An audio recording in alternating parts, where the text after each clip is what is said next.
오늘 우리 가운데 하나님께서 특별히 복음에 대한 그 이해를 같이 오늘 예배를 통해서 넓혀가고 복음 안에서 새롭게 무장하는 그런 시간이 되기를 원합니다.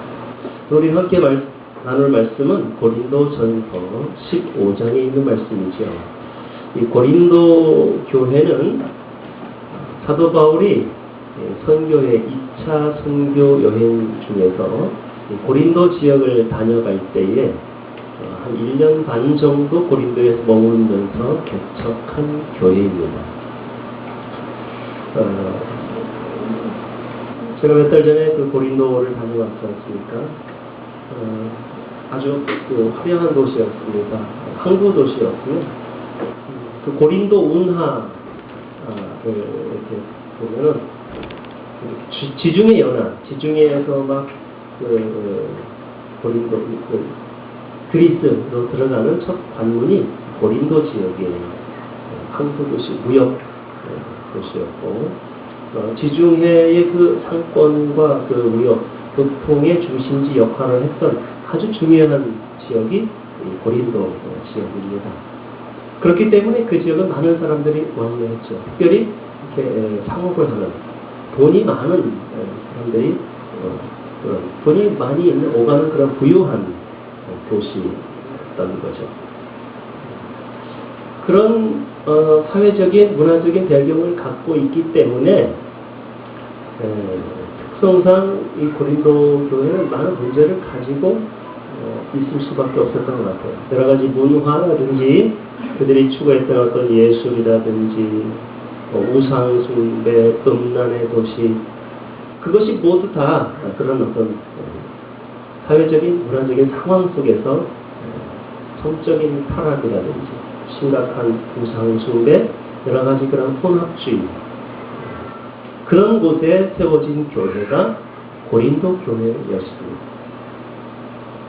특별히 그곳에 바울이 복음을 전할 때에는 먼저 유대인들에게 전했고 나중에 이제 헬라인들도 함께 들어와서 유대인과 헬라인이 함께 복음을 듣고 교회 안에 이렇게 살면서 또 여러 가지 문제들이 발생하게 됩니다. 바울이 고린도 지역에서 교회를 세우고 목회하다가 이제 다른 지역으로 선교행을 또 옮기죠. 그 아마도 에베소쯤 갔을 때인데 전에 들은 얘기로는 고린도 교회에 문제가 좀 있는 것 같다. 그런 얘기를 들은 거예요. 아까 이야기한 그런 음란이라든지 우상숭배라든지 여러 가지 혼합주의 때문에 시기와 분쟁과 갈등과 여러 가지 이런 문제들이 많이 발생했다라는 소식을 바울이 전해 듣고 너무나 마음이 아팠겠죠. 어떻게 세운 영적인 자녀들이 이렇게 세운 교회가 이렇게 흔들리고 견고하지 못하게 이런 모습을 보면 마음이 아팠어요. 그래서 몸은 떨어져 있지만 다시금 고린도 교회를 바로 잡아야 할 필요성을 느끼고 그 교회에다가 보낸 편지가 고린도 전서입니다. 그런 의미에서 우리가 고린도 이 전서 15장을 읽으면서 왜 바울이 여기에다가 복음에 대한 이야기를 다시 하게 되었을까? 우리가 그 생각을 좀 같이 나눌 필요가 있습니다. 우리 15장 1절을 같이 한번 읽어볼까요? 15장 1절 시작. 형제들아, 내가 너희에게 전한 복음을 너희에게 알게 하노니 이는 너희가 가진 것이요 또 그 마음에 있는 것이라. 오늘 1절 말씀 보면 형제들아, 내가 너희에게 전한 복음을 너희에게 알게 하노니 이렇게 시작을 하고 있어요. 바울은 지금 고린도 교회에 복음을 전했고 그 고린도 교회의 사람들이 바울의 복음을 듣고 받아들여서 그리스도인이 되었단 말이죠. 복음을 받아들인 사람들, 그런 사람들을 우리는 형제라고 부릅니다. 그렇죠? 그래서 오늘 15장 1절이 형제들아 이렇게 시작을 합니다. 형제의 의미가 무엇입니까? 한 식구죠. 가족이 된 거예요. 어떤 사람이 가족이 되는 거예요? 복음을 받아들인 사람들, 그리스도인된 저와 여러분을 우리는 뭐라고 부릅니까? 형제다, 가족이다, 이렇게 부르는 거예요. 비록 서로 생긴 건 좀 달라도, 또 모양은 좀 달라도, 어쩌면 나랑 많이 달라서 마음에 안 들어도, 심지어는 좀 못생겨도 우리는 그를 뭐라 불러요? 형제라고 불러요. 그렇죠? 정말 뭐처럼 그렇게 말 안 듣는 그 사람도 우리는 뭐라고 불러요? 형제. 왜 형제가 됐어요? 그리스도의 피를 나눈 한 가족이 됐어요. 복음을 받아들인 예수 그리스도의 피를 나눈 형제가 된 거예요.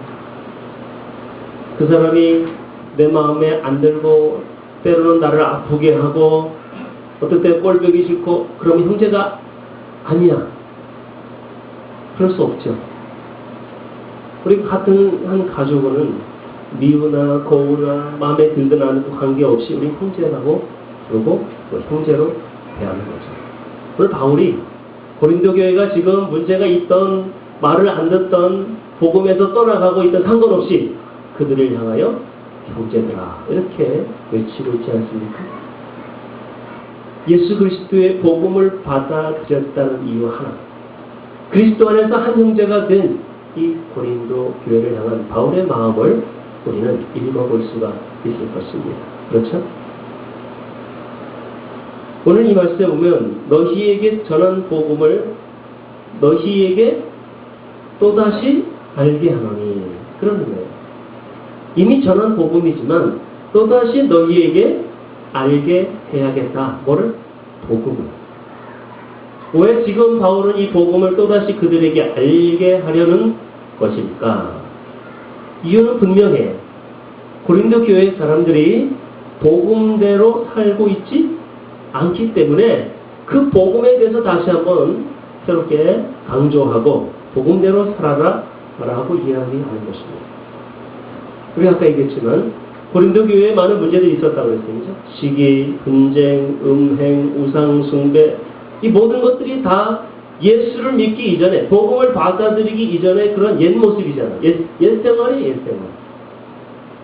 그들이 예수를 받아들이고 복음을 받아들여서 예수를 믿은 이후에 새로운 삶, 그리스도 안에서 새로운 삶으로 살아가야 되는데 여전히 옛 생활의 모습을 버리지 못하고 그대로 또 돌아가고 있어요. 예수를 믿었다고 하루아침에 삶이 변화되는 게 아닙니다. 우리의 삶은 거룩해지는 삶인데 점진적으로, 점차적으로 변화되는 과정, 우리는 그것을 신앙생활이라고 합니다. 그렇죠?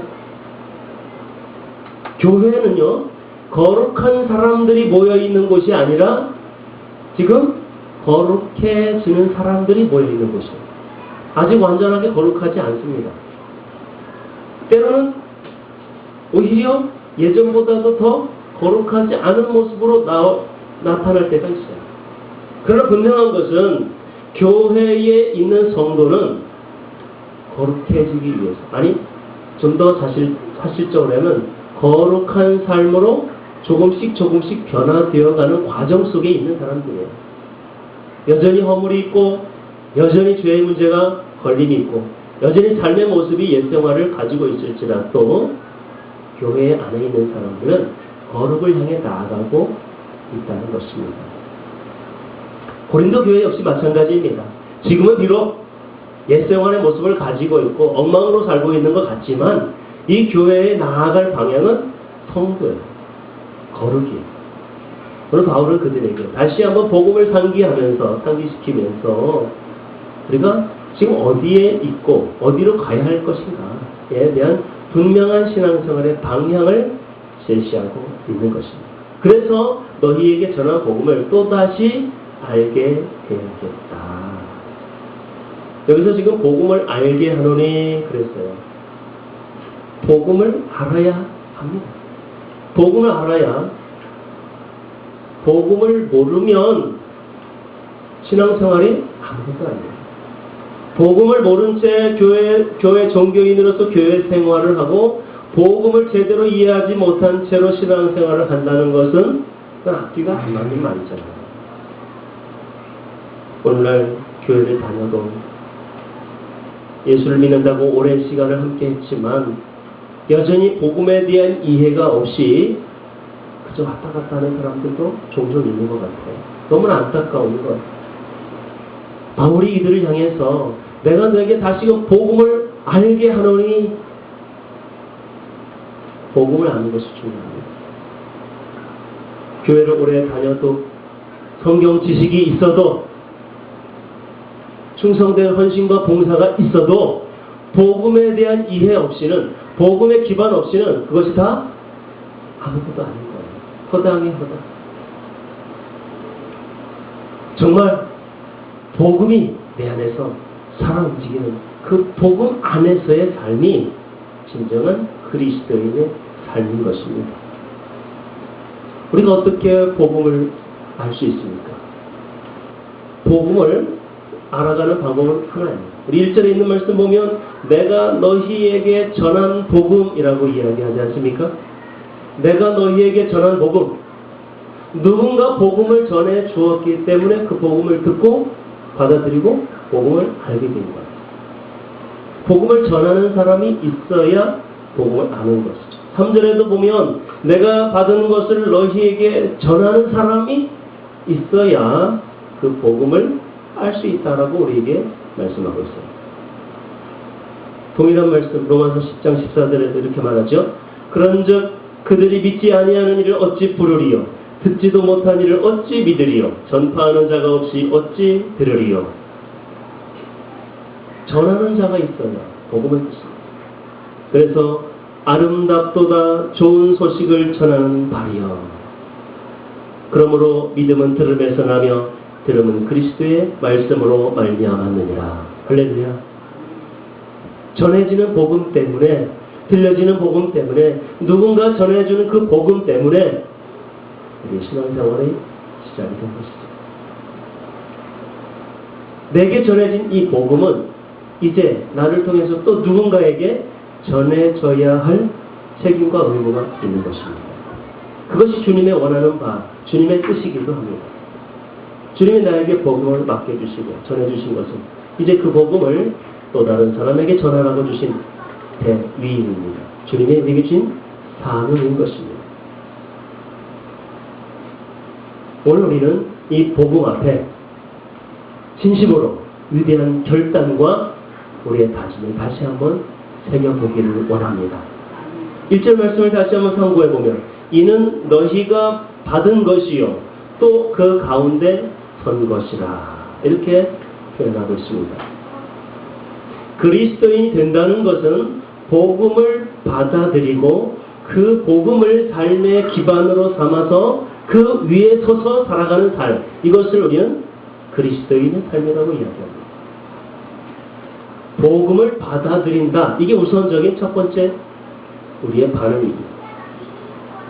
복음을 받아들인다는 이야기는 더 구체적으로 이야기하자면 복음과 모순되는 것, 복음과 상반되는 것에 대해서는 과감하게 거부한다는 거예요.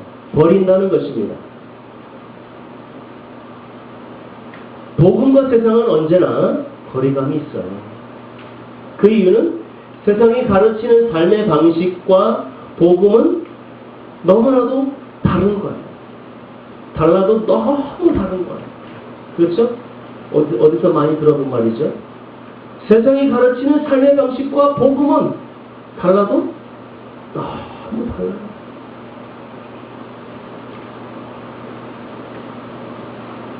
세상은 자기의 이익을 위하여, 자기의 욕망을 위하여, 자기의 감정과 쾌락을 위하여, 자기 좋은 대로 살아가라고 이야기합니다. 복음은 우리의 부패한 죄 때문에 우리 의로는 아무것도 선을 행할 수 있는 일이 없다고 이야기합니다. 복음은 오직 예수 그리스도 안에 있는 참된 생명과 기쁨과 만족을 우리에게 전해주고 있습니다. 그렇기 때문에 우리가 복음을 받아들인다는 것은 이건 엄청난 혁명적인 사건입니다. 왜 그럴까요? 내가 복음을 받아들이는 순간 동일하게 어떤 전제가 깔립니까? 그것은 세상을 거부하고 있다. 그런 얘기입니다. 세상을 버타여 살면서 복음도 같이 함께 누리고 살겠다. 라는 것은 그건 성경의 교리와 성경의 가르침과 전혀 맞지가 않습니다. 우리의 구조가 그걸 허용하지 않습니다.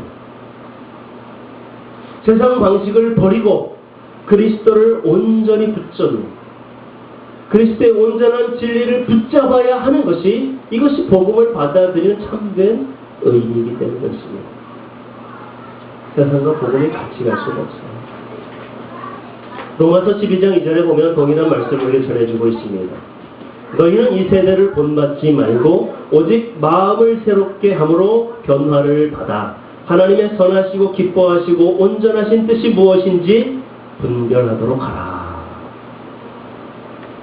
세상을 본받으라 그래? 본받지 말라 그래? 세상을 본받으면 안 되는 거예요. 우리의 마음을 새롭게 해서 하나님이 무엇을 기뻐하시고 무엇을 선하게 하시고 무엇이 온전하게 하시는지 우리는 그것을 분별하여서 그 뜻을 이루어 가야 한다는 것입니다. 복음을 받아들이면, 복음을 받아들이는 순간 죄를 멀리하게 되고, 그뿐만 아니라 그리스도를 닮아가기 위해서 우리가 그동안 가지고 있었던 어떤 것들을 과감하게 버려야 됩니다. 과감하게 포기해야 되는 것입니다. 이것이 너무나도 분명한 우리 안에 일어나는 반응입니다. 주님이 말씀하신 것처럼 아무든지 나를 따라오려거든 자기를 부인하고 자기 십자가를 지고 나를 쫓을 것입니다. 복음을 받아들인다는 것은 우리 안에 엄청난 충격과 혁명적인 사건이에요. 손에 뭔가를 잔뜩 쥐고 있는데 우리가 아무리 귀한 것을 주려고 해도 그것을 내려놓지 않는 한 받을 수가 없어요. 그렇지 않습니까? 내가 가지고 잔뜩 너무나 많이 가지고 있기 때문에 복음을 못 받아들이는 사람도 많습니다. 바울은 자기가 가지고 있던 것들이 얼마나 귀했는지 그걸 최고의 가치로 여겼습니다. 그가 지닌 학문이며 그의 가지고 있는 배경이며 그의 사회적인 지위와 명예와 역할들이 타의 추종을 불허할 정도로 그렇게 그 스스로도 만족하는 그러한 것들을 가지고 있었어요. 그 열심이 얼마나 대단했냐면 그 유대인의 전통을 무너뜨리는 기독교인들이라고 하는 사람들을 다 잡아 죽이겠다고 그 명령장을 받아들고 저 멀리 다메스커스, 시리아 그쪽까지 가서 거기서 복음을 전하는 그리스도인을 잡아오려고 가는 도중에 예수를 만난 거예요. 그가 예수 그리스도를 만나고 복음을 받아들이고 어떤 변화가 일어났습니까? 그 안에서 충격적인 혁명이 일어난 거예요. 내가 지금까지 가지고 있었던 가치관, 삶의 방식, 문화와 전통들이 다 세상에 속한 헛된 것이었구나를 깨닫고 그는 과감하게 옛 생활 모든 것들을 다 버렸습니다. 살짝 뒤에 감춰놨다가 필요할 때 다시 꺼내오는 그런 정도가 아니라 아예 더럽고 냄새나는 배설물, 쉽게 얘기하면 똥이라고 생각했어요. 똥. 아예 뻥 차버려서 거들떠 보려고 하지도 않았어요. 오히려 그런 것들이 그리스도의 복음을 이해하는데 방해가 된다고 생각해요. 오직 나를 구원하신 예수 그리스도의 십자가만이 나의 자랑이고 그 복음을 아는 것이, 그 그리스도를 아는 것이 내게 가장 고상한 지식이다. 조금 더 주님을 알아가려고 하는, 주님을 닮아가려고 하는, 주님처럼 살아가려고 하는 그 삶이 그의 최후의 인생의 목표였던 것입니다. 복음을 받아들인다는 것은 내가 가지고 있었던 그 어떤 것들을 다 송두리째 배설물처럼 버려야 하는 그런 혁명적인 사건입니다. 왜 예수 믿는 게 어렵습니까?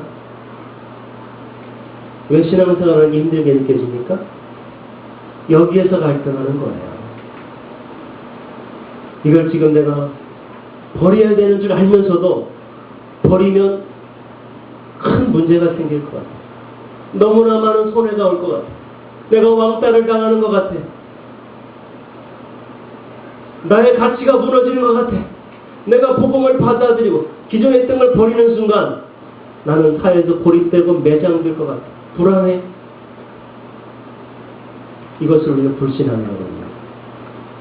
주님의 약속, 두려워하지 마라. 내가 너와 함께하겠다. 내가 너를 지켜주겠다. 내가 영원히 너를 떠나지도 않고 버려두지도 않고 주님이 나의 모든 것 되신다고 약속하시는 그 말씀을 우리가 믿음 안에서 확실히 붙잡는다면 우리는 고민할 필요가 없어요. 아직도 세상과 복음을 저울질하고 있는 사람들은 심하게 갈등합니다. 이게 좋은지 저게 좋은지 신앙생활이 굉장히 어렵다고 느껴지고요. 복잡하다고 느껴지고요. 힘들다고 생각하는 것입니다. 믿음은 단순한 거예요. 더 좋은 것, 아니 유일하게 나에게 가장 소중한 것, 그것만을 붙드는 것, 이걸 믿음이라고 합니다.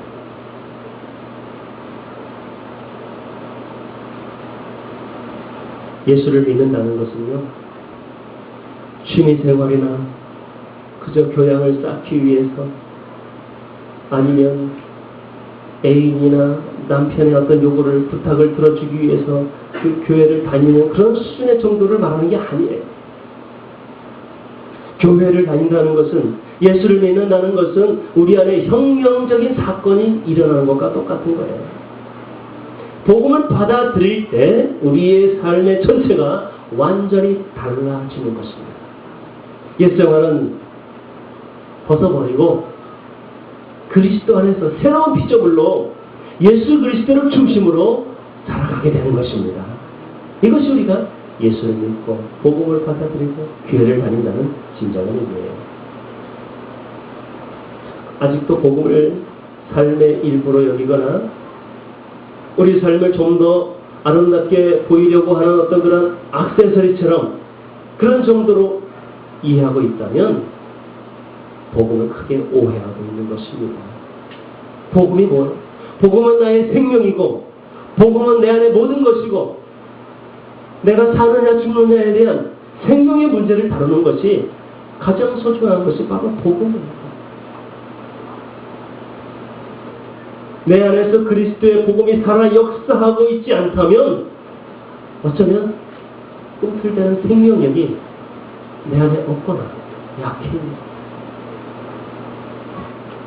생명의 문제입니다. 오늘 1절 말씀을 다시 보면 너희가 또 그 가운데 서 있다라고 말씀하고 있습니다. 그 가운데가 복음입니다. 너희가 지금 복음 안에 서 있다. 복음 안에 서 있어야 한다. 삶의 기초, 삶의 근간, 삶의 뿌리가 어디입니까? 복음이어야 된다. 복음을 벗어나면 온전한 그리스도인이 될 수 없다고 말씀합니다.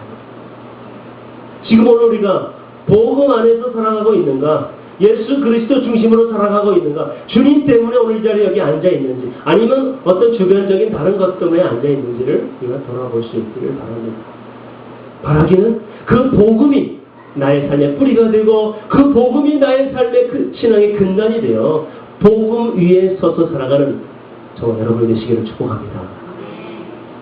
복음이에요, 복음. 복음이 그만큼 중요한 거예요. 내 안에서 살아 역사하시는 그 복음이라야 우리가 생명력 있는 신앙생활을 할 수 있는 것입니다. 할렐루야. 2절 말씀을 같이 한번 읽어보겠습니다. 2절 다 같이 시작. 너희가 헛되이 믿지 아니하였으면 그로 말미암아 구원을 받으리라. 구원을 받으리라. 오늘 이 구원을 받으리라라는 단어는요, 헬라어 원어에 보면 현재 시제를 쓰고 있습니다. 현재 시제. 그래서 쉽게 번역하면 구원을 받고 있는 중이다. 이렇게 해야 올바른 해석이 될 것입니다. 우리가 알고 있는 것처럼 구원에는요, 세 가지 시제가 있습니다. 우리가 예수 그리스도를 구주로 영접하고 복음을 받아들이는 순간 우리 안에 구원이 일어납니다. 구원을 받았습니다. 내가 예수님을 영접하는 순간 구원을 받았습니다. 아멘이십니까? 또한 우리가 받은 그 구원을 삶 속에서 거룩함으로 성화를 이루어가는 것입니다. 이것은 너희 구원을 이루라 하신 말씀입니다. 또한 우리에게 주신 그 구원이 언제 완성이 됩니까? 천국에 들어갈 때 완전한 구원으로 완성이 됩니다. 그것은 이루어질 것입니다. 미래의 시제죠. 우리는 성경 말씀을 통해서 이 사실을 분명히 알 수가 있는 것입니다. 요한복음 5장 24절을 보면 내가 진실로 너희에게 이르노니 내 말을 듣고 또 나 보내신 이를 믿는 자는 영생을 얻었고 심판에 이르지 아니하나니 사망에서 생명으로 옮겼느니라. 할렐루야. 여기 과거예요. 영생을 얻었습니다. 사망의 생명을 옮겨졌습니다. 과거입니다. 예수를 믿고 의롭게 되어 구원을 받았습니다. 우리는 이것을 칭의라고 신학적으로 설명하는 것입니다. 칭의. 너희가 그 은혜에 의하여 믿음으로 말미암아 구원을 받았으니 이것은 너희에게서 난 것이 아니요 하나님의 선물이라. 과거, 칭의를 말하는 거예요. 또한 현재적 구원이 있어요. 빌립보서 2장 12절에 보면 그러므로 나를 사랑하는 자들아 너희가 나 있을 때뿐 아니라 더욱 지금 나 없을 때에도 항상 복종하여 두렵고 떨림으로 너희 구원을 이루라. 구원을 이루어가는 현재형 구원이 있습니다. 우리는 이것을 성화라고 이야기합니다. 성화. 마지막 디모데후서 4장 18절에 보면 주께서 나를 모든 악한 일에서 건져내시고 또 그의 천국에 들어가도록 구원하시리니 미래형 구원입니다. 이렇게 완전하게 이루어지는 구원을 우리는 영화라고 합니다. 구원의 세 가지 시제를 한 단어씩 줄여보면 첫 번째는 칭의가 있습니다. 칭의. 우리 한번 따라합시다. 칭의. 그 다음에 성화. 그 다음에 영화. 구원의 세 가지 시제가 통틀어 다 말할 때 온전한 구원이라고 합니다. 바울은 로마서 8장에서 이것을 아주 정확하게 설명하고 있습니다. 로마서 8장 30절에 나와 있는 말씀 보면 또 미리 정하신 그들을 또한 부르시고 부르신 그들을 또한 의롭다 하시고 의롭다 하신 그들을 또한 영화롭게 하셨느니라. 할렐루야. 이렇게 구원의 역사가 우리에게 일어날 때 이 복음의 능력이 내에서 과거, 현재, 미래를 통해 나의 인생 전반을 통하여 복음은 살아 움직이고 역사하신 것입니다. 우리 2절 말씀을 다시 보면 그 복음을 굳게 지키고 헛되이 믿지 않았으며 이라고 말하고 있습니다. 구원을 이루어가고 있다. 구원을 굳게 지키고 헛되이 믿지 않는다. 이 말은 그 구원을 우리가 지금 잘 지켜나가고 이루어가고 있다는 거예요. 복음은요 피상적이거나 관념적인 것이 아닙니다. 삶의 전반적인 영향력으로 나타날 수밖에 없는 게 복음이에요. 지금 여기서 굳게 지킨다. 이 말은 전투적인 삶을 의미하는 거예요. 그것을 무너뜨리고 방해하는 많은 세력이 있다는 것을 암시하고 있는 것입니다. 지킨다. 영적 전투 안에서 이루어가는 거룩을 향해서 그 나에게 주신 구원의 그 흔적들을 지켜가기 위해서 우리는 많은 노력과 그런 영적인 싸움이 필요한 거예요. 죄와는 싸우되 피 흘리기까지 그렇게 싸워야 할 처절인 몸부림. 거룩을 향해 나아가는 이루어가는 구원이 있어요. 헛되이 믿지 않는다는 것은 무슨 의미일까요? 그것은 오직 복음한 삶에 복음이라는 그곳에 내 모든 것을 다 거는 거예요. 올인이야 올인. 올인.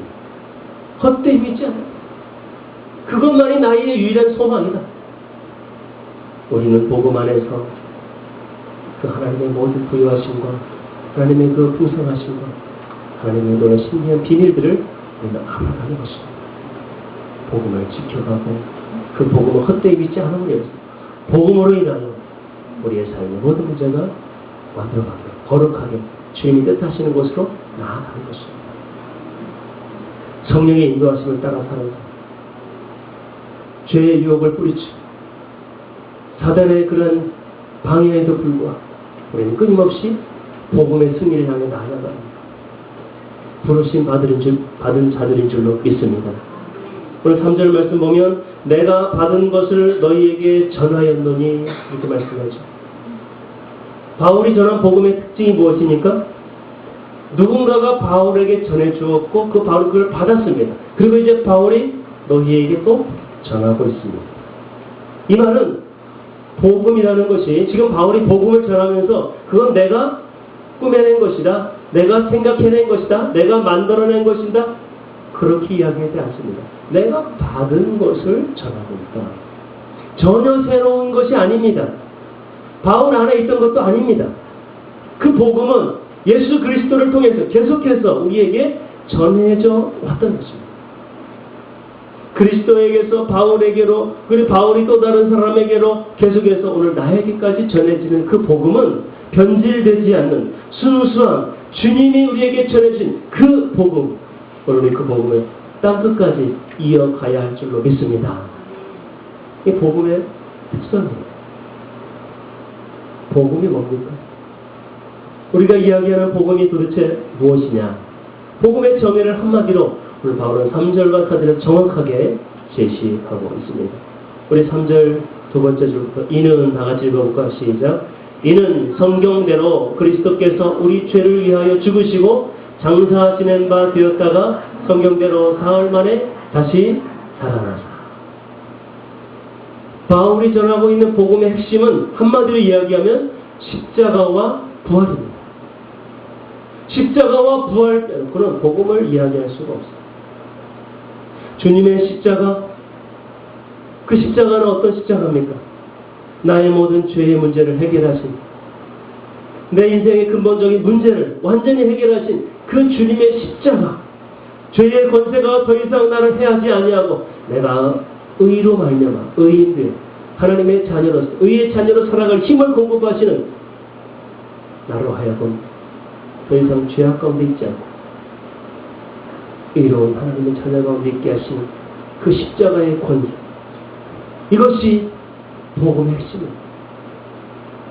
주님의 십자가, 주님의 죽으심이 아니라면 우리는 그 어떤 것도 이것들을 이루어갈 수가 없어요. 거룩을 이루어갈 수가 없어요. 구원을 이루어갈 수가 없어요. 또한 뿐만 아니라 주님의 그 부활하심은 나에게 전혀 다른 새로운 삶을 살도록 허락하시는 능력이십니다. 주님이 죽으셨다가 부활하셔 살아나심으로 말미암아 우리의 모든 옛생활이 죽고 이제 그리스도 안에서 다시 살아나게 되는 줄로 믿습니다. 복음, 주님의 십자가와 부활은 곧 나의 모든 삶을 변화시키는 능력인 줄로 믿습니다. 그러므로 복음은 구원하는 모든 사람들에게 주는 하나님의 능력이라고 말씀하시는 것입니다. 만일 우리가 그의 죽으심을 본받아 연합한 자가 되었으면 또한 그의 부활을 본받아 연합한 자가 되리라. 주님의 십자가와 주님의 부활이 이제 나를 통해서 새로운 삶 속에서 재현되고 있다는 것입니다. 별개가 아니에요.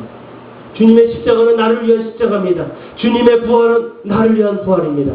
그 주님의 십자가를 내가 경험하였고 그 주님의 부활을 내가 경험하는 것입니다. 이것이 복음입니다. 우리가 알거니와 우리의 옛사람이 예수와 함께 십자가에 못 박힌 것은 죄의 몸이 죽어 다시는 우리가 죄의 종노릇 하지 아니하려 함이니 이는 죽은 자가 죄에서 벗어나 의롭다 하심을 얻었습니다. 할렐루야. 이 주님의 십자가예요. 나에게 주시는 십자가. 참으로 복음을 아는 사람, 참으로 복음을 누리는 사람, 복음 안에 있는 사람은 어떤 사람들입니까? 우리의 삶의 최고의 좌우명이라고 할 수 있는 갈라디아 2장 20절에 있는 말씀처럼 내가 그리스도와 함께 십자가에 못 박혔나니 그런즉 이제는 내가 사는 것이 아니요 오직 내 안에 그리스도께서 사신 것이라. 이제 내가 육체 가운데 사는 것은 나를 사랑하사 나를 위하여 자기 몸을 버리신 하나님의 아들을 믿는 믿음 안에서 사는 것이다. 주님의 십자가, 주님의 부활이 오늘 나에게 어떤 영향을 미칩니까? 이 복음이 나의 삶을 어떻게 바꾸어 놓습니까? 이제는 나를 위해 사는 것이 아닙니다. 나를 사랑하셔서 나에게 구원을 주시는 예수 그리스도를 믿는 그 믿음 안에 살아가는 것이 우리의 삶의 새로운 방식 아니겠습니까? 왜 돈을 벌고, 왜 직장에 나가 일을 하고, 왜 그렇게 수고하고 땀 흘려 우리의 삶에 흔적을 남깁니까? 그것은 나를 사랑하셔서 나를 위해 십자가시고 나에게 생명 주시고 나에게 구원을 주시는 하나님의 아들 예수 그리스도를 믿는 그 믿음 안에서 그것을 위해서 오늘 수고하고 애쓰고 하루를 살아가고 거기에 의미를 들어 살아가는 것 하나님을 영화롭게 합니다. 우리의 삶의 최고의 목표는 하나님을 영화롭게 하는 것입니다. 하나님을 즐거워하고 하나님을 기뻐하는 것입니다. 아멘이십니까? 동의가 되지 않습니까? 이만큼 복음이 중요하다. 복음 없이 산다는 것은 자기 욕심대로 산다는 것. 복음을 무시하고 산다는 것은 자기 주장대로 산다는 것. 내 인생 가운데 예수 그리스도의 영역이 별로 중요하지 않다고 생각하는 것이 그렇게 사는 것. 오늘 우리는 어떤 사람들입니까? 자기를 부인하고 예수 그리스도의 생명을 붙잡는 우리 모두가 된 줄로 믿습니다. 이 복음 때문에 오늘 우리 삶이 변화되는 거예요. 욕 좀 먹으면 어때요? 왕따를 좀 당하면 어때요? 세상 사람이 나를 손가락질하고 무시해도 괜찮습니다. 나는 예수 그리스도의 이 복음 하나, 예수 그리스도만으로 만족하는 자가 된 줄로 믿습니다. 사람들이 묻습니다. 당신은 왜 이렇게 힘들고 복잡한 상황 속에서도 그렇게 웃으며 즐거워할 수 있어요? 당신의 삶의 방식은 참 이해가 안 되고 도무지 알 수가 없어요. 그 비결이 무엇인가요? 우리는 한마디로 이야기합니다. 나를 구원하신 생명의 복음이 내 안에 있기 때문에 그 복음으로 말미암아 심지어 돌로 쳐 죽임을 당해도 박해를 당해도 사람들에게 칼에 찔리는 위험 앞에서도 헐벗고 굶주림과 기근과 온갖 그런 위협 속에서 우리는 그리스도의 사랑에서 끊어놓을 자가 아무도 없기 때문에 예수 그리스도를 사랑하는 그 복음 안에 우리가 살아가게 되기 때문에 우리 삶 방식이 세상 사람들과 완전히 다른 것입니다. 세상이 주는 기쁨과 다른 세상이 줄 수 없는 평안을 오늘 우리는 가지게 되는 것입니다. 복음 때문에 예수 그리스도를 믿는 이 복음, 오늘 그 복음이 우리 삶의 우리 신앙의 근본이 되기를 원합니다. 그렇습니다. 우리가 살아도 주를 위하여 살고 죽어도 주를 위하여 죽나니 그러므로 사나 죽어나 우리가 주의 것이로다. 이 생명의 말씀이 우리에게 아멘으로 다가오신다면 그 사람은 분명히 복음 안에 있는 사람입니다. 사나 죽어나 나는 그리스도의 것이다. 이와 같이 고백할 수 있는 우리 모두가 되기를 원합니다. 복음이 나를 살아가게, 나의 낮은 것, 내가 살아가는 근본적인 이유, 오늘 우리가 어떤 방향으로 나가야 될 것인가. 복음 없이는 불가능해요. 예수 그리스도의 이 생명의 복음이 나의 모든 삶의 기초가 되고 근간이 되고 그 위에 서서 살아갈 수 있기를 바랍니다. 오늘 고린도 교회가 여러 가지 문제가 발생했지만 여러 가지 복잡한 상황이지만 이 복음에 대한 이해만 제대로 가지고 있다면 한순간에 다 해결될 수 있는 거예요. 그 복음 안에서 그 복음 위에 살아갈 수 있다면 다 변화된 삶을 살아가게 되는 것입니다. 우리 모든 성도 마찬가지. 내가 복음에 대한 정확한 이해, 그 복음을 내가 받아들이고 그 복음을 지켜나가고 그 복음 안에서 온전히 굳게 서서 살아갈 수 있다면 우리의 크고 작은 여러 가지 복잡한 문제들은 한순간에 다 해결이 되는 것입니다. 그러므로 예수 그리스도 안에 있는 자에게는 결코 정죄함이 없습니다. 죄와 사망의 법에서 여기가 생명으로 옮겨졌기 때문에 우리는 더 이상 사단의 권세나 그 죄의 권세가 우리를 해하지 못하게 됩니다. 성령의 인도하심을 따라 살아가면 주님의 보호와 그 은혜 안에서 우리는 참된 만족과 기쁨을 얻는 아름다운 주님 안에서 참된 쉼과 안식을 얻고 살아가게 될 줄로 믿습니다. 주님의 초청에 여러분이 받아들이시고 그 안에 온전히 서기를 원합니다. 수고하고 무거운 짐진 자들아 다 내게로 오라. 내가 너희를 쉬게 하리라. 주님 안에서, 이 복음 안에서 참된 쉼과 평안을 얻는 이번 한 주가 되시기를 축복합니다. 이 시간 함께 기도하겠습니다. 주님, 우리가 세상의 많은 복잡한 것 때문에 내 마음을 뺏겼습니다. 그러나 이제 다시 한번 예수 그리스도를 중심으로 복음 안에 서기를 원합니다. 주님, 내가 이 복음 붙들고 살게 하시고 복음의 능력 안에 거하게 하시고 주님의 다스림과 통치하여 온전히 순종하게 하옵소서. 우리 다 같이 한번 기도하게 하십니다. 걸어가신 하나님, 주의 복음이 내 삶의 능력을 얻어서 내 모든 것을 바꾸어 주셨습니다. 우리가 어느 순간부터 이 생활로 돌아가려고 어리석은 삶을